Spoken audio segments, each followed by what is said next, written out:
what's up, everybody? True Boxing here. Thank you for coming back to Get Hit with the Truth. So today doing the What's Next on David Benavidez, the undefeated former two-time super middleweight champion of the world, and now the interim WBC super middleweight champion at 168, as he stopped David Lemieux pretty impressively in the third round of their Showtime main event on Saturday, May 21st. You know, good win, you know, against the former champion who hits hard, but now, you know, we got to see what's next for David Benavidez following this win. Now, Canelo, we know, is the undisputed super middleweight champion, so that means he holds a WBC belt. Is the WBC going to order Benavidez to fight Canelo? And I think they're going to stall this fight some more, because I think they want to see what Canelo's going to do next after he potentially beats Triple G at 168. I think it's likely that Canelo goes to 175 for a showdown, a rematch with Dimitri Bivol, but we don't know when that's going to take place. Is he going to want Bivol in December? Is he going to want Bivol next May? How is that going to affect Benavidez, the WBC interim champion, you know? Are they going to tell Benavidez, hey, you know, as long as Canelo guarantees that he'll fight you, you know, in the second half of next year, then we're going to leave the strap on Canelo? I mean, I don't know. That's the big question. Is it's really kind of up in the air right now on what's going to happen with Canelo and Benavidez. I'm personally leaning towards the WBC might order the fight. Canelo might give up all the belts after Triple G and go to 175 officially. But obviously, David's not going to get Canelo next. That's the point. So you could take Canelo off the list if we're running through the top 10. You know, then there's, we look at Billy Joe Saunders. Not likely. Billy Joe's with a different promotion. They're talking about Billy Joe and possibly John Ryder in a rematch. But right now, we don't know. We don't know if that's going to be the case or not. But I highly doubt I highly doubt Billy Joe wants to cross-promotion a fight and come back after getting knocked out last year against Canelo. I highly doubt he's going to want to come back against a power puncher like Benavidez. Caleb Plant. I think there's a slight chance that Plant and Benavidez fight because they're both with the PBC. It's an easily makeable fight, but I don't think Plant wants that fight. I really don't. Right now, you know, the last rumor that we heard is that Plant and Anthony Dirrell are likely going to fight next. And I think that's probably going to be what goes down for Caleb Plant. He probably isn't going to fight Benavidez next. He's probably going to come back from the knockouts of Canelo and fight Anthony Dirrell. So it's possible, but I don't think it's going to happen, to be honest. Next up is John Ryder. Another one where Matchroom, I don't think they're going to cross-promote this fight with the PBC to make it happen. It's a good matchup. I'd like to see it, especially Ryder coming off of his upset decision win over Daniel Jacobs. I think it's a good matchup. You got two pretty much top 5 super middleweights right here. But I don't think Eddie Hearn and the PBC will get together to make the fight happen. So I'm going to have to say no to that. Then you got Anthony Dirrell. Good matchup right here. It would be a rematch from their 2019 bout in which Benavidez whipped, you know, Dirrell's ass. But the rematch has been rumored before. Dirrell's highly rated by the WBC because he's a former two-time champ there.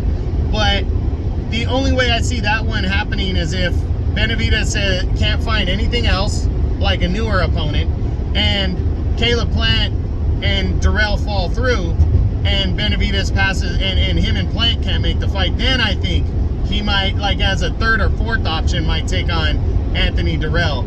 But I'm leaning towards the no, that's not likely to happen, because I'm in the camp of believing that Dirrell and Plant are probably going to fight each other.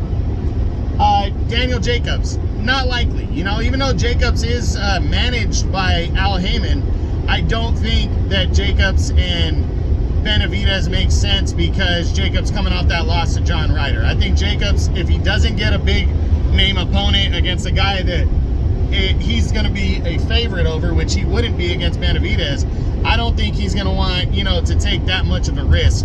He'll probably rather just take a tune-up bout instead of that. So that's where I'm leaning on Jacobs. Then you got, I already said John Ryder, Kyrone Davis. Benavidez already handled him last year. David Morel, undefeated WBA regular champion. I can see that fight happening for sure, and I'll tell you why. If the WBA and the WBC allow Benavidez to be the interim champion and they allow him to win the regular belt, to go after Morel for the regular belt, and again, it's an easy fight to make. They're both at the PBC, and Morel has called out Benavidez. He talked mad shit about Benavidez in his last fight.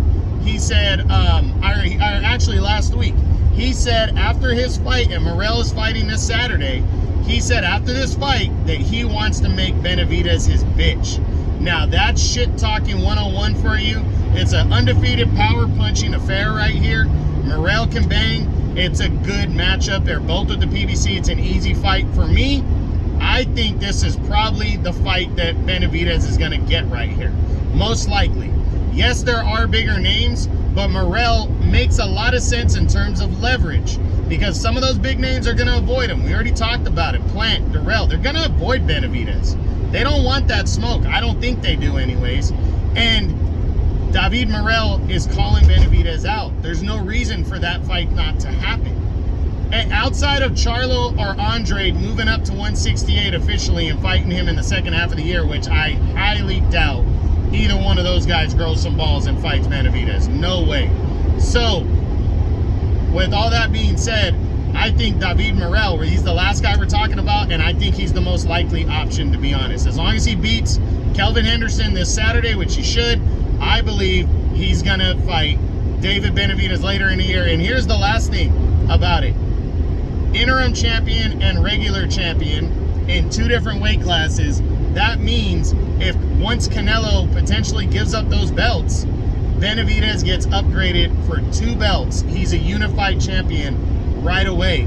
And I'm telling you right now, that makes him more of a draw. That means Plant can't avoid him. That means guys like Billy Joe and those guys who have names. That means guys like Charlo. That means Andre.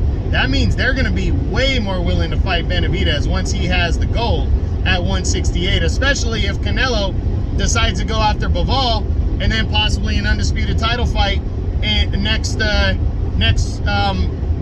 year in the second half of the year.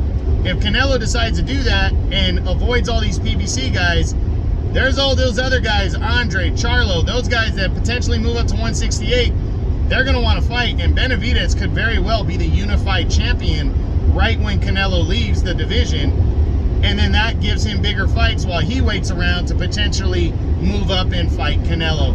Or he's the champion when Canelo moves back down. If he moves back down. Say Canelo moves up to 168 and loses again to Bivol. He's probably done with 175. Moves up to 175 and loses again to Bivol.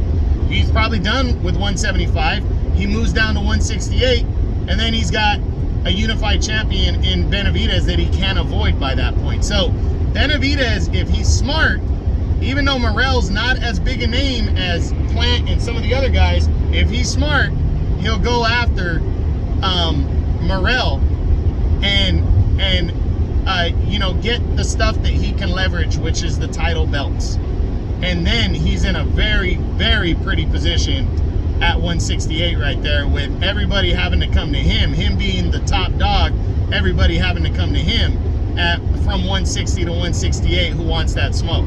So we'll see what goes down, but that's what's next on the undefeated WBC interim super middleweight champion and former 2-time full champion of 168 super middleweight, David Benavidez, following his dominant 3rd round TKO victory over David Lemieux.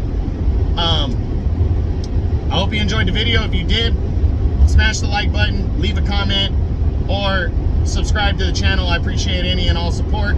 This is True Boxing. You've been hit with the truth.